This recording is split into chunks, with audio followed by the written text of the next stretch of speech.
Govinda ki, Shri Prabhupada ki, Shri Caitanya ki, Shri Caritamrta ki.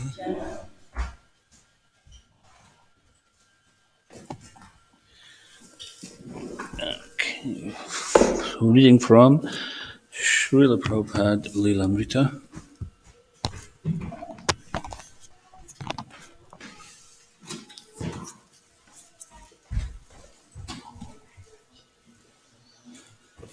Volume 6, Uniting Two Worlds Around the World, 1975 to 1977.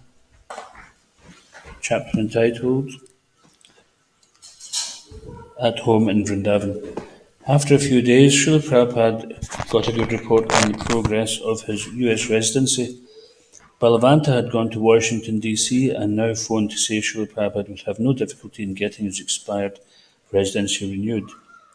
All the officials Balavanta had contacted were friendly and invited Srila Prabhupada to return. Tamal Krishna conveyed this while Srila Prabhupada sat on a mat, his frail body being massaged by Upendra. Instantly, tears welled up in Srila Prabhupada's eyes, and with a voice choked, he said, America has been so good to me to give me money, men, everything. I have no designation that this is my country, but because they have given me so much facility, I cannot forget my obligation to them.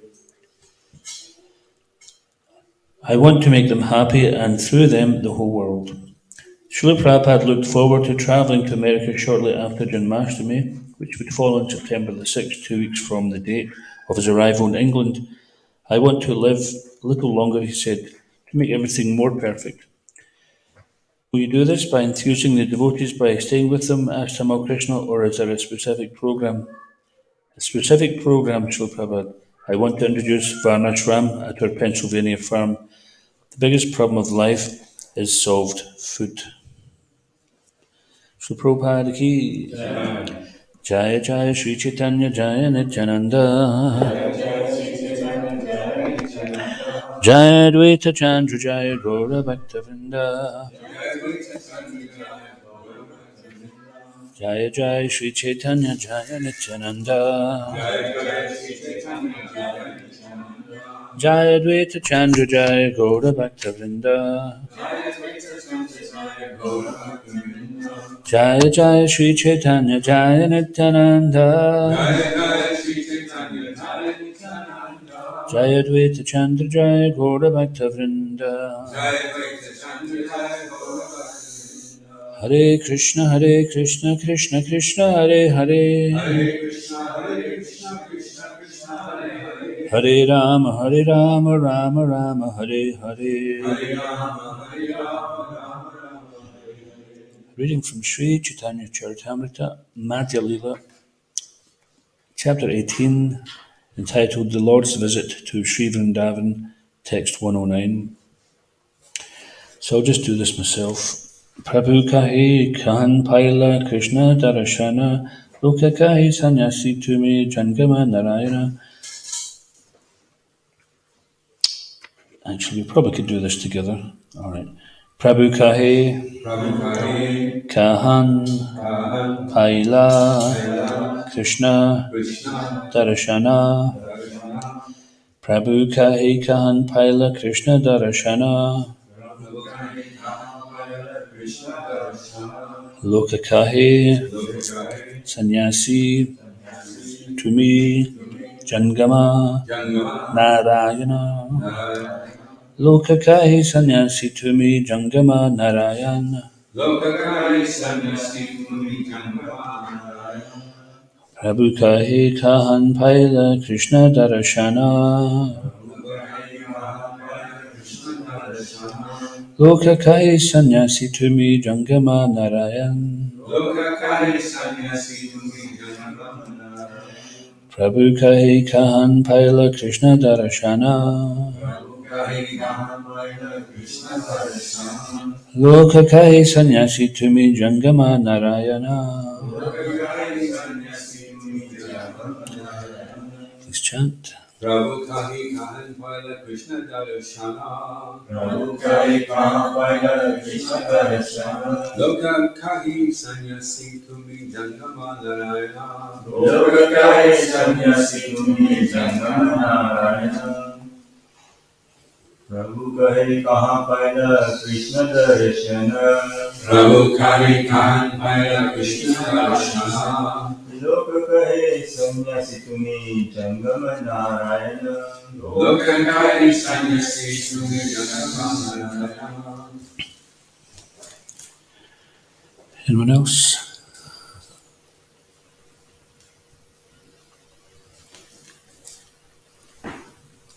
Prabhu Kame Kahan Paila Krishna Darshana. Prabhu Kai Kahan Paila Krishna Darshana. Lokakari Sanyasi Tumi Janama Narayana. Loka kahi sanyasi tumi jangama narayana. Prabhu Kai. Prabhu Kame Sri Caitanya Mahaprabhu further inquired, Kahan, Paila, where have you gotten Krishna Darshana, sight of Krishna? Lokakahi, the respectable persons replied, Sannyasi to me, you're a sannyasi. Jangama Narayana, moving Narayana. Translation: Sri Chaitanya Mahaprabhu then asked them, where have you seen Krishna directly? The people replied, you are a sannyasi, a renunciant, therefore you are a moving Narayan, Jangama Narayan. Please repeat. Sri Chaitanya Mahaprabhu then asked them, where have you seen Krishna directly? The people replied, you are a sannyasi, a renunciant, therefore you are a moving Narayan, Jangama Narayan. Srila Prabhupada's purport. This is the viewpoint of Mayavad philosophy. Mayavad philosophy supports the impersonalist view that Narayan, the Supreme Personality of Godhead, has no form. One can imagine impersonal Brahman in any form as Vishnu, Shiva, Vivishvan, Ganesha, Durga, Devi Durga. According to the Mayavad philosophy, when one becomes a sannyasi, he is to be considered a moving Narayan. Mayavad philosophy holds that the real Narayan does not move because, being impersonal, he has no legs. Thus, according to Mayavad philosophy, whoever becomes a sannyasi declares himself Narayan. Foolish people accept such ordinary human beings as the Supreme Personality of Godhead. This is called Vivartavada. In this regard, Srila Bhaktisiddhanta Saraswati Thakur comments that Jangama Narayan means that the impersonal Brahman takes a shape and moves here and there in the form of a Mayavadi sannyasi. Mayavad philosophy confirms this. Danda grahana matrena naro narayano bhavit. Simply by accepting the danda of the order of sannyas, one is immediately transformed into Narayan. Therefore, Mayavadi sannyasis address one another by saying Om Namo Narayanaya. In this way, one Narayan worships another Narayan. Actually, an ordinary human being cannot become Narayan. As the chief Mayavadi sannyasi, Sri Shankaracharya says, Narayana Parovyakthat. Narayan is not a creation of this material world. Narayan is above the material creation due to this pure fund of knowledge. Mayavadi sannyasis think that Narayan, the absolute truth, takes birth as a human being and that when he realizes this, he becomes Narayan again. They never consider why Narayan, the Supreme Personality of Godhead, would accept an inferior position as a human being and then again become Narayan when he is perfect. Why should Narayan become imperfect? Why should he appear as a human being? Sri Chaitanya Mahaprabhu very nicely explained these points while at Vrindavan. Om Agyanatimarandasya Gyananjana Salakaya Chakrurmilitam Yena Tasmai Shri Gurave Namaha Mukham Karoti Vachalam Bhangam Lagate Girim Yakripatamam Vande Shri Dinataranam Jai Shri Krishna Chaitanya Prabhu Nityananda Shri Advaita Gadadhar Shri Vasadi Gaura Bhaktavrinda Hare Krishna Krishna Krishna Hare Hare Hare Rama Rama Rama Hare Hare. Sri Chaitanya Mahaprabhu then asked them, "Where have you seen Krishna directly?" The people replied, "You are a sannyasi or renunciant, therefore you are a moving Narayan, Jangama Narayan."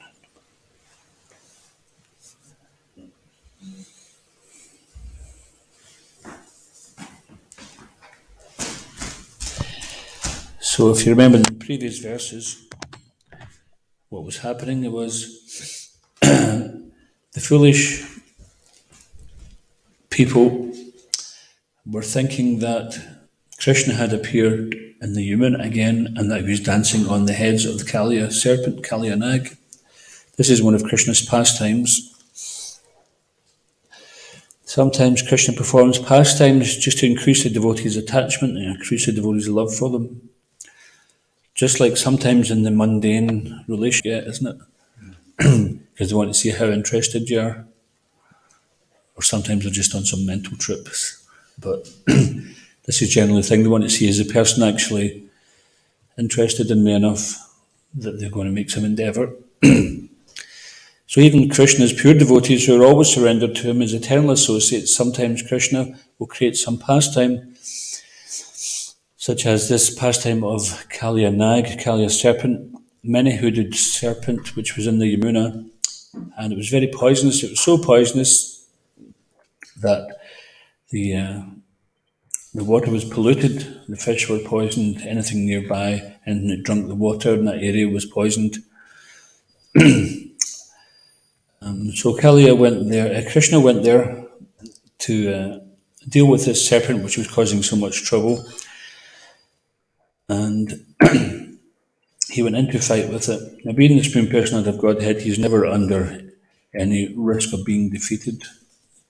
The name for Krishna, which means undefeated, what's that name? Ajita. Ajita, unconquerable. So many pastimes where the devotees of the Lord would enter into dangerous situations because they know that Krishna is unconquerable. It's never been experienced that Krishna got got conquered by some demon. Krishna is conquered by love only. So on this occasion with the Kaliya serpent, Krishna entered into the Yamuna. Actually, when you go to Vrindavan, the old Yamuna bed, which is now part of the Parikrama path. The Parikrama path means the path which you follow to circumambulate to go around Vrindavan. In order to show great respect to a personality, then you go around clockwise. So just like, for example, we do in the temple every morning, Tulasi Puja, and after singing the Arti song, we chant Yanikani Chapapani, which means that by circumambulating Tulsi Devi, all sins are removed. So when you circumambulate, that means of offering great respect. And sometimes we see that people would do that with Krishna, and they do it with Govardhan Hill, they do it with the Lord's Abode, Vrindavan, they circumambulate. So the old Yamuna bed, sometimes the rivers will move its flow from one place to another. If it becomes easier to go another way, then the water will flow that way. And then again, if it changes, it will go another way. So there's a very old tree on the old bank of the Yamuna, which Krishna jumped from, which you can go there today and see that. The very branch which Krishna jumped from. So when Kali was causing so much trouble, Krishna climbed the tree, tightened his waistband, and he dived into the water and he started to chastise Kali. There was a big fight going on in the water. At one point, Krishna went under the water and didn't come up for a long time, and the residents of Vrindavan almost died with attachment. Because this is the Lord's pastimes, although they know that Krishna is eternal, he's Ajita, unconquerable. There's a thing called Yoga Maya. We have Maya, Mahamaya, which means we're an illusion. We think we're the body, and we try to enjoy the senses, and we're deluded. And we forget our spiritual nature, that's Mahamaya. Yoga Maya is when the Lord puts his devotee into some illusion for the sake of performing some wonderful pastime. Just like Arjuna. He's eternal associate of the Lord, and as mentioned in the Bhagavad Gita, Krishna says, many, many births, both you and I have passed. I can remember all of them, whereas you cannot, Arjuna. Does anyone know the Sanskrit for that? Bahanam Janmananante Gyanavam. Is that right? No, it's not that one, is it? That's not really good. That's Oh, Bahuni mein vyatitani vartamanani cha Arjuna. That's right. So many births and deaths. I can remember all of them words you cannot. So many times Krishna spoke Bhagavad Gita and Arjuna is there with him. And each time Krishna puts him into some yoga maya so that he experiences some bewilderment. And this is the pure devotee's service, that if the Lord wants to put him into some difficult situation, he accepts that as part of the Lord's plan. So the Bhagavad Gita was spoken apparently for Arjuna, but Arjuna didn't need it. He'd heard it so many times before. It was for us. Krishna spoke the whole situation is arranged so that this teaching can be spread throughout the world.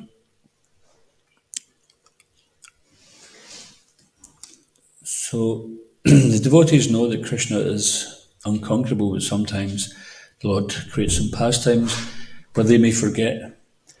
And even the Lord, he's so inconceivable that sometimes the Lord creates some pastimes where it appears that he forgets his supremacy, just like when Mother Yashoda was chasing after him to chastise him, and he was acting like an afraid child, but simultaneously he knows he's the Supreme Lord, and simultaneously he's experiencing this exchange of love between Mother Yashoda and himself, or any other devotee situation. So Krishna is always Krishna.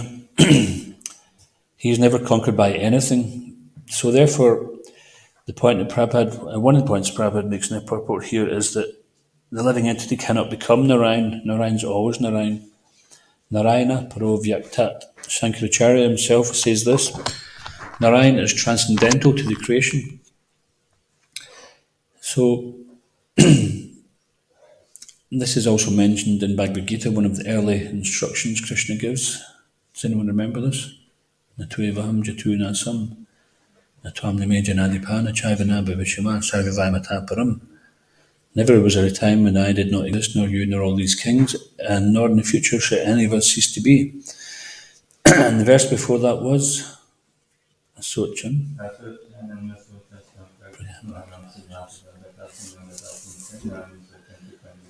Okay.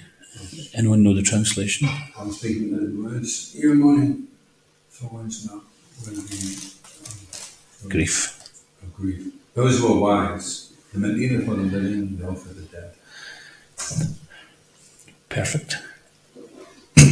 So, Prabhupada explains in the purport to the latter of these verses, as in latter in the Bhagavad Gita, that first of all Krishna establishes that you're putting forward so many arguments which are simply based on this material body and this material world, and you're speaking like a pandit, like a learned man. But actually, you're a fool because you do not know that you and all these people here are not the body. You're mourning for that which is not worthy of grief. So he explains that the body is destined to die today or tomorrow. And the body is never actually alive anyway. It's only the soul that gives it some animation. And then when the soul, the consciousness, Prabhupada said the symptom of the soul is consciousness. Just like if you look out the window and you see branches and leaves moving around, then that's a symptom that it's windy, isn't it? You wouldn't look out and see the tree going thinking, I don't think there's any wind today. You would see it quite obviously. So similarly, when we see a body animated, presence of the soul is there, consciousness. So first of all, Krishna establishes you're not the body, you're a spirit soul. And then he says, never was a time when you did not exist, nor I, nor all these kings. So he's not again going into the bodily concept, Prabhupada says. He doesn't go back into this, what's it he calls it again?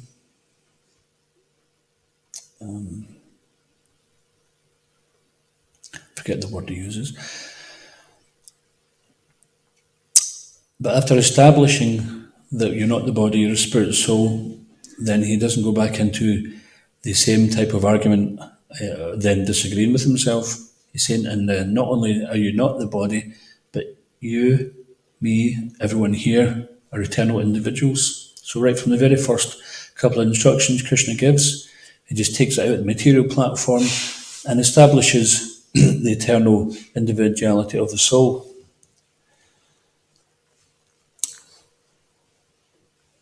So Prabhupada explains that due to a poor fund of knowledge, the Mayavadis think that once we were part of Brahman and somehow we fell into the material world, and then when we realise that, we will become part of Brahman again. But if we were Brahman, if we were God, then that would mean God would be subject to illusion. If God is Narayana Parovyakta, if Narayan is transcendental to the creation, then how could he come under any illusion? That would mean illusion is greater than God. So that would mean illusion is God. And in Bhagavad Gita, Krishna explains, Daivahi Shamagunamayi Mama Maya Duratyaya Evamye Prapadyante Maimetam Tarantite.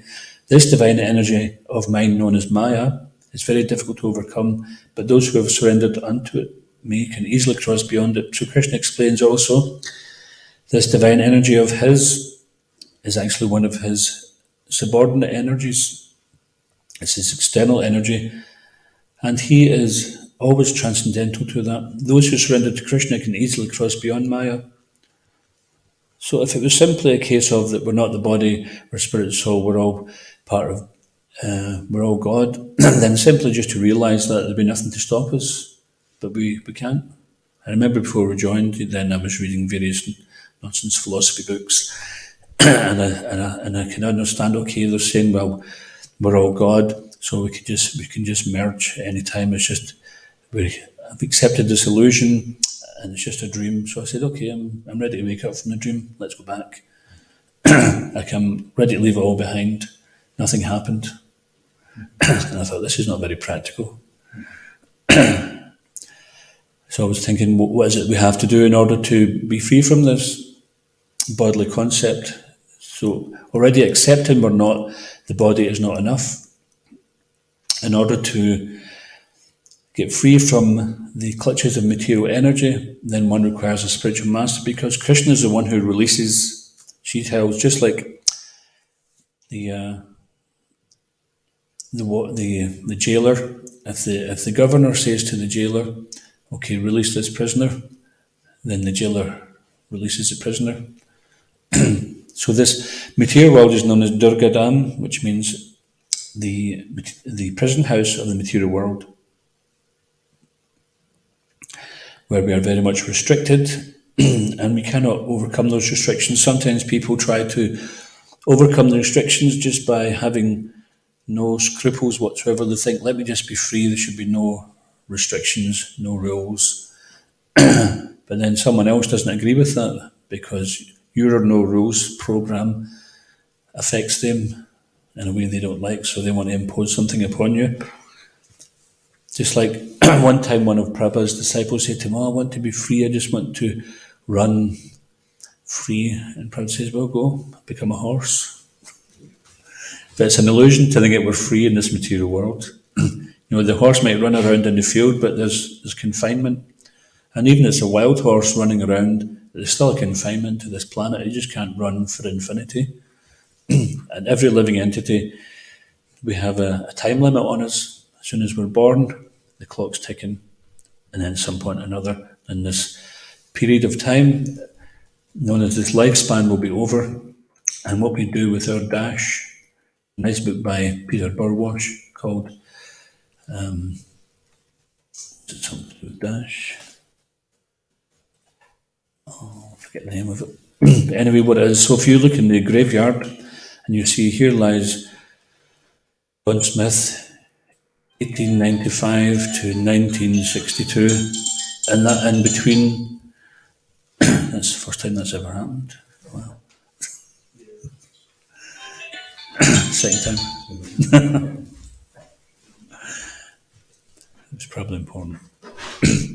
So that the birth date, between the birth date and the death date is a little dash, and that is the important part of our life, what we do between there and there. And Srila Prabhupada explains, with the Vedic literature explains, Atato Brahma Jigyasa that now we have this human form of life, and it is time to inquire what is Brahman. So some people make that inquiry, but they don't get the full knowledge. Prabhupada says, due to a poor fund of knowledge, they think that they're God or that they can become God. But God is always God. Just like Krishna, when Indra was pouring devastating rainfall in Vrindavan, he didn't say, okay, all residents of Vrindavan, hold on, I'm going to the Himalayas to perform thousands of years meditation and sacrifice, and when I get mystic power, then I'll come back and lift Govardhan Hill. He didn't, he just immediately just lifted it.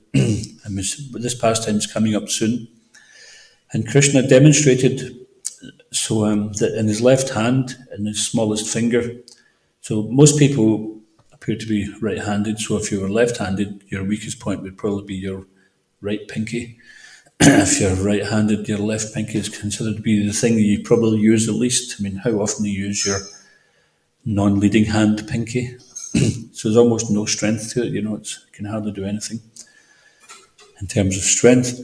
But Krishna demonstrated that he's always God simply by immediately lifting the hill up with the little finger of his left hand, just to show that he doesn't have to perform some austerities. There's nothing beyond him to do. So there's this trick question. If any of you know the answer, then you can hold back and see if any of the other devotees can figure it out. So the question is, can Krishna make something so big that he can't lift it? Right, so if he said, yeah, he can, then that means he would be limited because he wouldn't be able to lift it. Or if he said, no, he can't, that means he's limited because he can't make something so big that he can't lift it. Okay, anybody like to give the answer?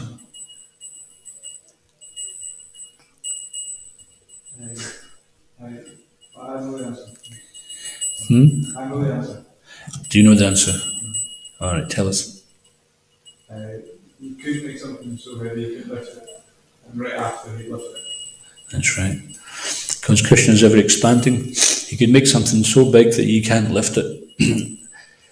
So this is Krishna's inconceivable nature. He can make something greater than himself, but then expands himself and becomes greater than that again. Krishna is known as Navayovanam, which means eternally youthful, which doesn't mean to just say that he doesn't grow old. It means he's effervescent, he's ever fresh. Navayovana doesn't just mean eternally youthful, it means ever fresh. It's like when something's fresh, say for example, somebody makes some fresh prasad, then that's where it's most tasty, isn't it? If you've had it like a day or two later, unless you're a bit more of ignorance, then fresh prasad or fresh bread, right? As soon as it comes out, the smell of fresh bread, it's very attractive. But just imagine you had the bread there and it was there for days and days and it still smelled like it was just out of the oven. You'd think, wow, that's amazing. It's still fresh. So Krishna's always like that. Therefore, the devotees never become tired of Krishna. They think, oh, here we go again, out to tend the cows, down by the Yamuna. Can we not do something different for a change? They're not bored. So, as Prabhupada was saying, due to poor fund of knowledge, they do not know that there's actually more than just the Paraprakriti and the Aparaprakriti, the superior nature, superior energy, and the inferior energy. There's also the marginal energy, which is us. So there's a Sanskrit name for these three energies. Does anybody know one or three of them? Okay, that's one, but there's another one which is actually, which is, and that's two. Okay, so there's another. Dasa Shakti. What? Dasa. Tatasta. Yeah. So it's another way this is explained as the Bahiranga Shakti. Just like in the Nrsimha Pranams we say Bahir Nrsimho Hridaya Nrsimho. So Bahir means outside and Hridaya means within. Bahiranga Shakti means the external energy or the material energy, and the Antaranga Shakti, which is the internal, antar, internal, and the Tatastha Shakti. So the Tatastha Shakti is a marginal potency, which means that either we become influenced by the superior energy or by the inferior energy. When we want to enjoy separately from Krishna, then we enter under the care or the control of the inferior external energy known as Maya. And when we decide Daivahisha Mamamayi, we want to surrender to Krishna to cross over that divine energy, to get past these Maya Shakti, then we take shelter in Krishna.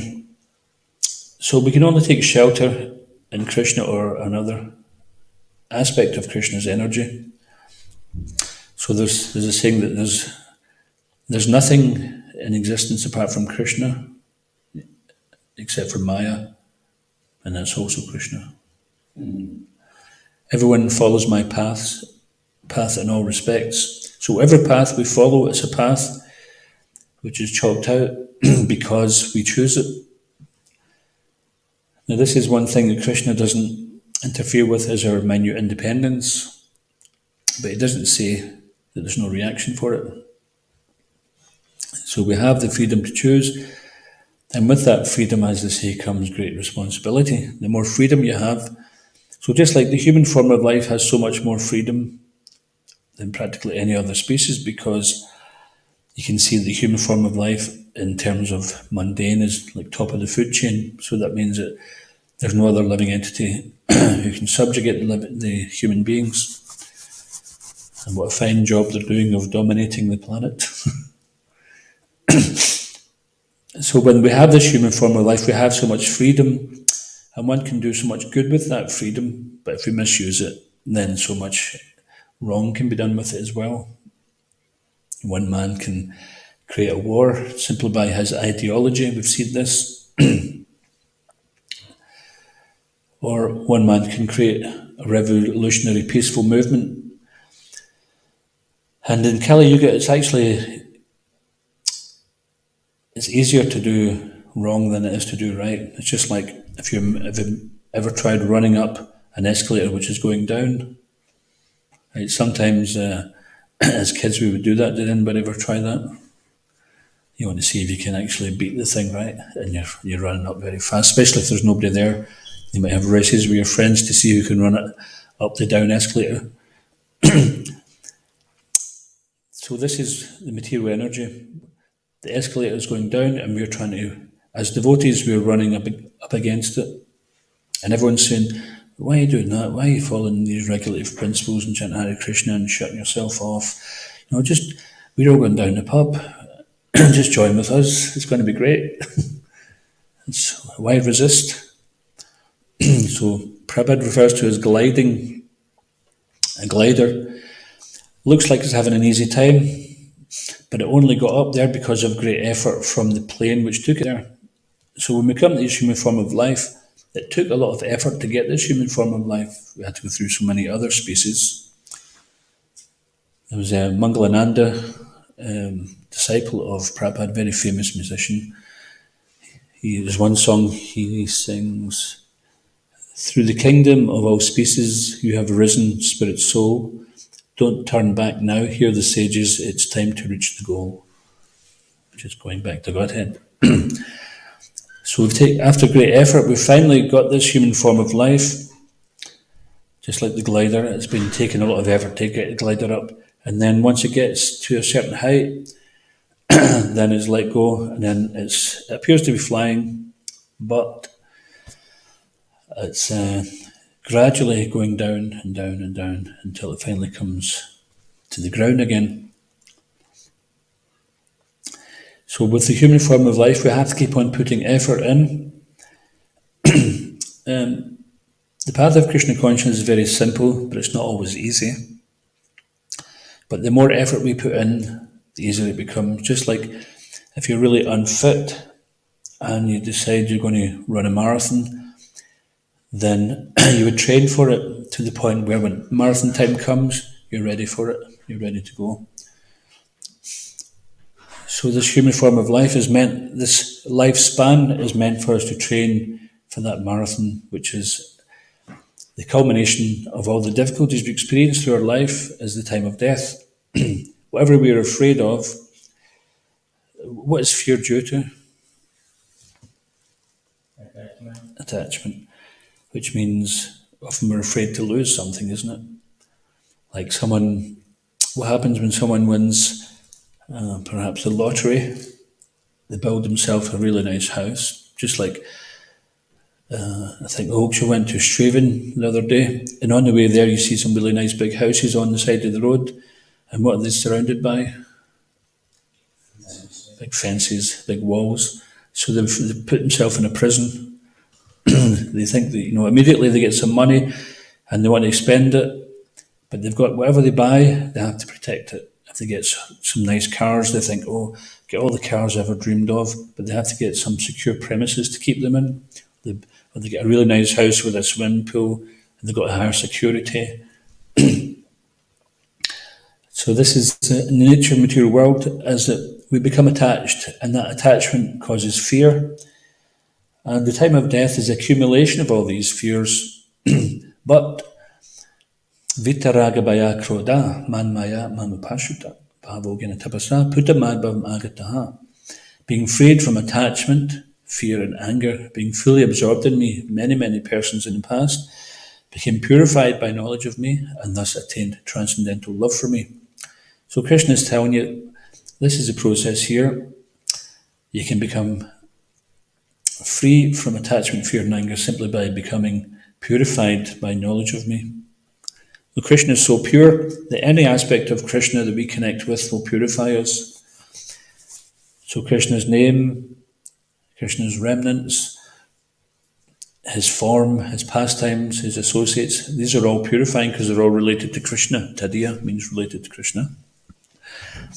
So if somehow or another we engage any one or all of these senses in connecting with Krishna through Bhakti Yoga, through devotion, or at least trying to offer with some devotion and love, then that attracts Krishna's attention. So Prabhupada was explaining elsewhere that sometimes the monists, the Mayavadi philosophers, they try to, maybe even they go a bit further and they try to understand the Paramatma. But without love, he said, it's not possible to understand the Paramatma. There has to be some love to understand the Supreme Lord. So therefore it's Tesham satata yuktanam bhajatam pritipurvakam dadami buddhi yogam tam yenamam upayantite. To those who are constantly devoted to serving me with love, I give the understanding by which to come to me. So the service is with love. It's not just simply service. We have to cultivate love. And how do we cultivate that love? Sometimes we may think, well, I don't have any love for Krishna, I don't feel I know enough about him, or maybe I don't have such a relationship. So we can do it, Prabhupada says, we can do that by action. Bhakti means activity. Sometimes we experience there's some difficulty in doing something. We may be asked to do something, and there's some difficulty, but when you go ahead and do it anyway, that's us showing Krishna that we want to learn to love him. That normally I wouldn't do this for myself, and I wouldn't do it for anyone else, but because I want to learn to love you, Krishna, then I'm going to do this because you're pleased with it. And I remember one time standing in Northbridge, Edinburgh. I had the cold, I had a hole in my shoe, my foot was wet, weather was terrible, and people weren't very pleasant to me. They were probably a bit grumpy with weather as well. So I was getting the three adis, Adhyatmika Klish, miseries coming from one body and mind. My mind was flipping out, going, what am I doing here? Why should I be doing this? Miseries come from other living entities, Adibodhika Klesha. They were like, get out of my way. Don't try to stop me. Why don't you go and get a job, get a proper job? What they're saying there is, why I have to work, why can't I come and join as well? And Prabhupada would say that, you come and join then. And then Adidivika Klesha, miseries coming from natural phenomena, such as it's too hot, it's too cold, it's too windy, it's too dry, whatever. So I was thinking, well, I don't actually have to do this. There's nobody telling me I have to do this. I'm free, I can walk away. Then I thought, well, why do you want to do it? Because I want Krishna to be pleased with me. I want Prabhupada to be pleased. And I know that Prabhupada is pleased with this activity, especially, he said that anyone who does Sankirtan in Scotland gets twice the benefit. So just think, 50 years on the street, I hope she's on 38 so far. 50 years on the street is worth 100 years anywhere else. And Prabhupada actually said about doing Sankirtan book distribution, he says that it's one day Sankirtan is worth 10,000 years mystic meditation in the Himalayas. It's getting too serious.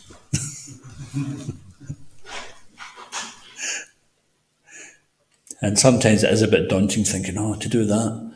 But actually, when we do this, then the greatest nectar can be achieved, because it's sometimes whatever is most difficult to surrender to. When we surrender to that, then that's Krishna really takes 10 steps towards us. If we think, I'm just going to hold back all the time, then Krishna holds back as well.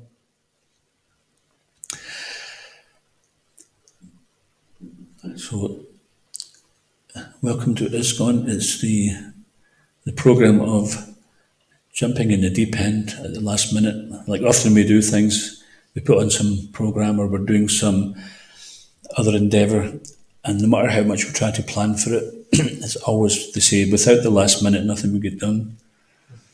And the last minute seems to be get quite expert at it. And this is Krishna's mercy also, so we don't become lackadaisical, we don't become lazy, apathetic. And Prabhupada did mention that the problem with the devotees is they're not sufficiently afraid of Maya. So a devotee becomes free from fear because we become free from attachment.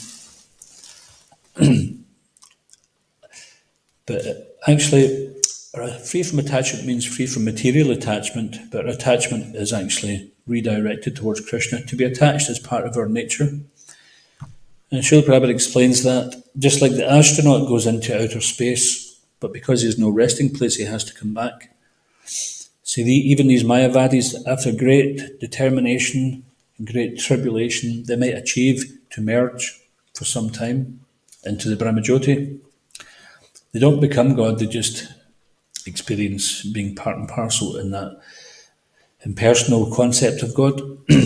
But because the soul by nature is active, then they fall down again into material world.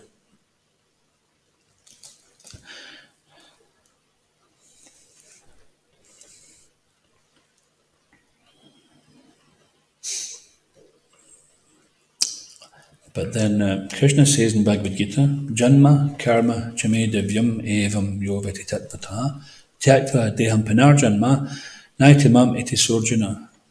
Anyone know the English? One who knows the...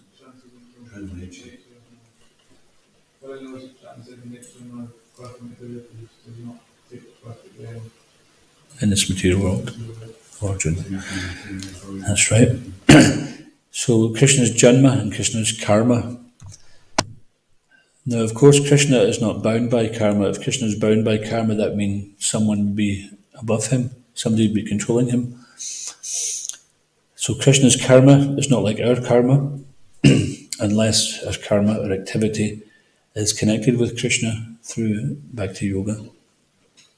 So one who understands that Krishna's Janma, his appearance and his activities are transcendental to this creation, then they never take birth again in this material world. So unlike the impersonalists, who after a great deal of difficulty may take many, many births, just like this famous sitar player, Ravi Shankar, someone once mentioned him, you must have spent a lot of time to become so good, and he said something like, was it 6 births, or 8 births or something? So sometimes the living entity is so determined to be good at something in the material world or to become famous that they will birth after birth. And Prabhupada also explains that Maya is so powerful that it should give the living entity just an idea and it will keep them going for a lifetime or lifetimes. So this is the power of Maya. But there's hope, even though Maya is so powerful. The hope is, by the mercy of Guru and Krishna, then Maya will release her grip, because we are just like a little, no matter how big a dog is, if it has no master, then it isn't so confident.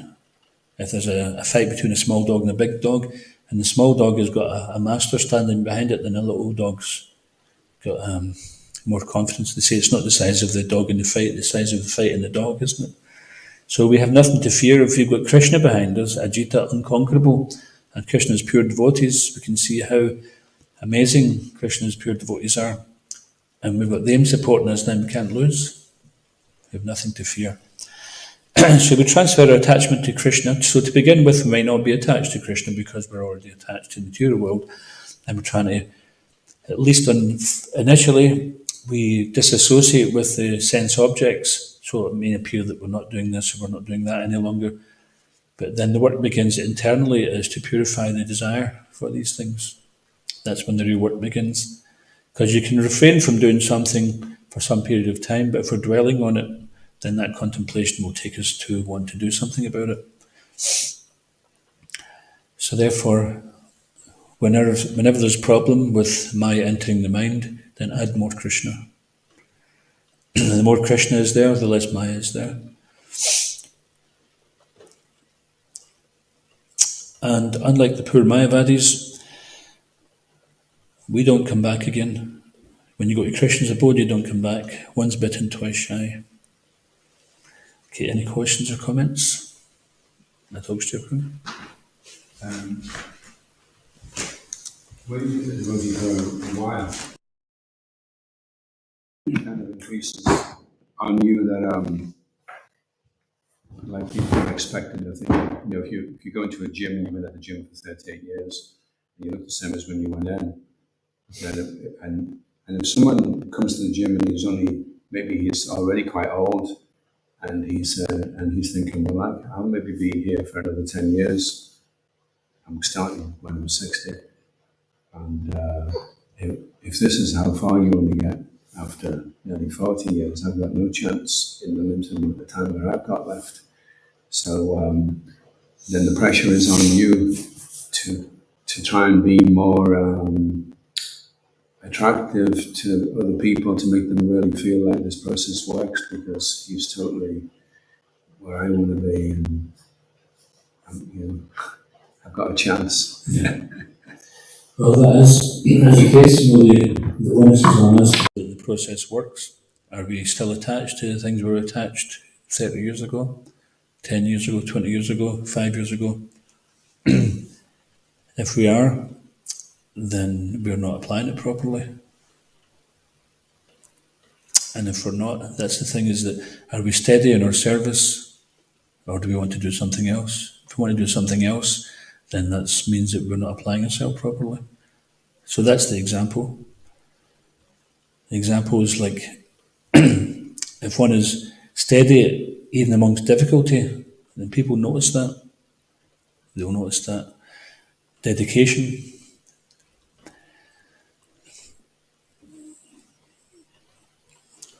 And satisfaction. And the fact that someone can do something without any material reward for so long, and one is ready to serve Krishna with or without facility, then that itself speaks volumes.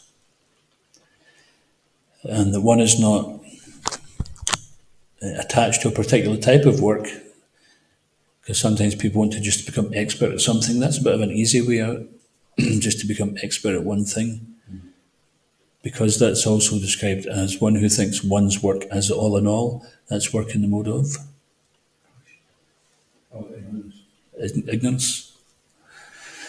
So a devotee is so flexible that whatever for Krishna, will do anything for Krishna.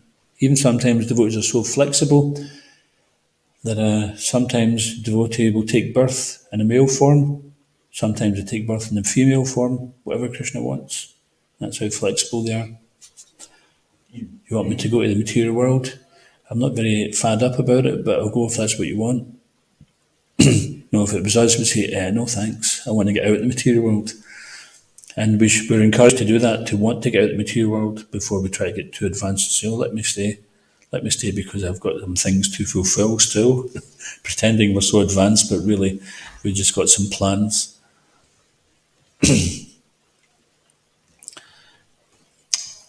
Yes, so it doesn't matter whether you want to be or whether you don't want to be, then people will naturally look upon us as an example of Krishna consciousness.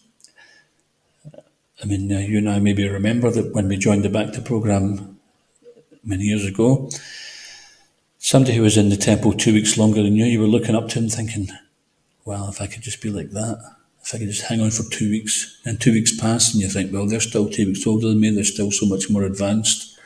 We think, if I could just hang on for a year, I'll be a pure devotee. And that type of attitude, it's not necessarily, it may be naive to some degree because we don't know what's ahead of us, but it's also encouraging to older devotees. So both older devotees and younger devotees can inspire each other. Younger devotees may be inspired by an older person's dedication and track record,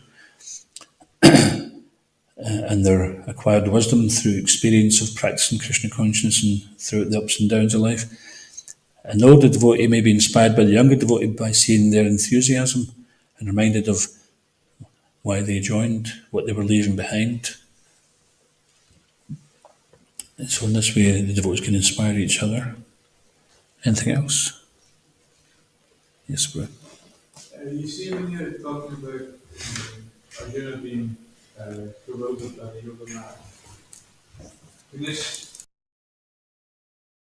happens in like other interaction, like see, when you're talking to some senior Vaishnava or whatnot, and you become very bewildered, or you make offences, or is it possible? You see, Can you say this question again? I didn't quite catch it. like, is it possible that when you're dealing with some senior Vaishnava, that the situations arise that you will probably make some mistake in order to receive chastisement or some lesson or whatnot? It's in a similar sort of way. Yeah, it might be. And while whatever it is, if the opportunity is there to learn a lesson, whether it's been some arrangement for us to get taught something, the arrangement is that we need to learn.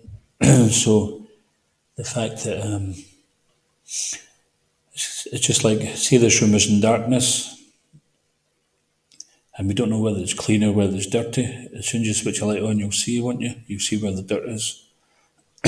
So when we come into contact with Krishna consciousness, actually we've experienced in the past sometimes that some people, they come to Krishna consciousness, but they leave because they actually feel the impurities of themselves and they don't like it, rather than the positive thing is, okay, I see that it's there, now we can do something about it. So they want to just hide, stick their head back in the sand.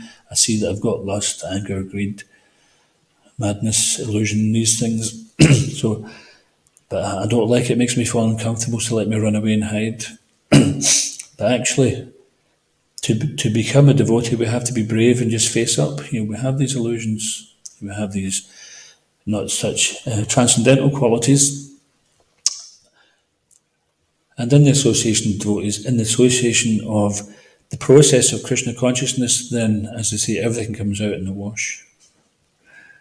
But don't be afraid of it, because we've all been pretty much in the same places. We've all been in so many different situations in the material world. Like they say, every saint had a past and every sinner has a future. So it doesn't matter where you've been, what you've done. Like Krishna says, even if you're the most sinful of all sinners, then when you take to this path of transcendental knowledge, then you become free from all that past. So we never are disqualified. Our disqualification is our qualification for Krishna's mercy. I don't know if that answers your question, or do you want to re-ask it? Is that okay for now?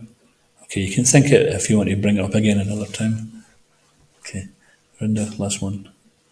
This talk about being flexible, and sometimes there's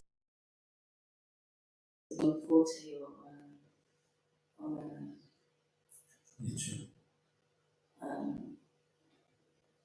nature or kind of something that it may not be, the temple may not be able to facilitate. So they may have to go outside the temple to and then they're more valuable outside the temple than they are in. So it's in that sense, then I suppose they just receive guidance that that's where they should be, rather than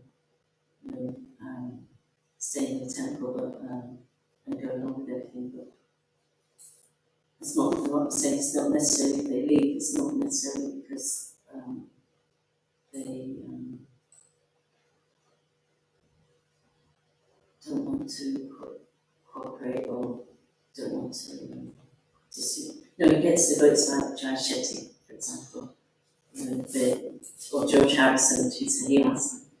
But they're in the temple, but I think the point really is prescribed duty. So where the prescribed duty is, if we decide ourselves what we're going to do, how do we know it's good for us? We think, well, I could just do this, I could go outside and be this and be that, then I don't have to really.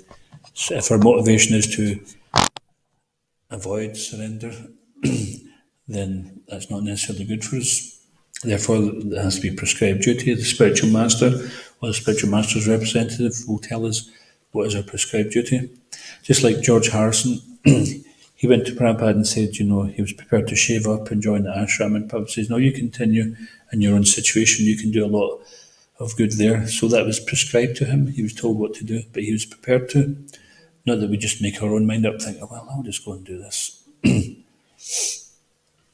So sometimes devotees change their situation because they recognise they can do something of great value, but it has to be of some great value, otherwise we're just serving and swerving. Let's say serve and swerve. We may appear to be serving, but we're swerving away from the path of surrender. So if we're able to, whatever situation we find ourselves in, we have to always endeavour to remain connected to Krishna. And if we're not sure how to do that in our circumstance, then we just ask a devotee who we think can help us. So the main thing is prescribed duty. That's a very important thing. That's what keeps us connected. Spiritual master may say, I'll give you an example. Prabhupada had just given sannyas, the renounced order, to 2 disciples. And he said to, the 2 of them were standing there, and he said to one of them, okay, now I want you to go and travel all over the world and don't stay in one place any more than 3 days. And this way you remain detached and you can spread Krishna consciousness all over the world. So he left the room, and then the next sannyasi says, now I want you to stay here for the rest of your life. So he knows the nature of each individual, and he knows what the individual person is capable of doing and what he wants him to do. And if this person's prescribed duty is going to be different. But from our point of view, we'd never have expected that. He's given them 2 opposite directions, but each one was perfect for the individual. Unfortunately, today's modern education, they don't really seek to understand what are the skills, traits, natures of the individual and engage them accordingly. They basically just give them a choice of things to study, and then you don't even know if what you're studying is going to be of any use or you're going to be interested. So you find many people, they come to the end of their school and the careers officer shows up and what do you want to be? Don't know.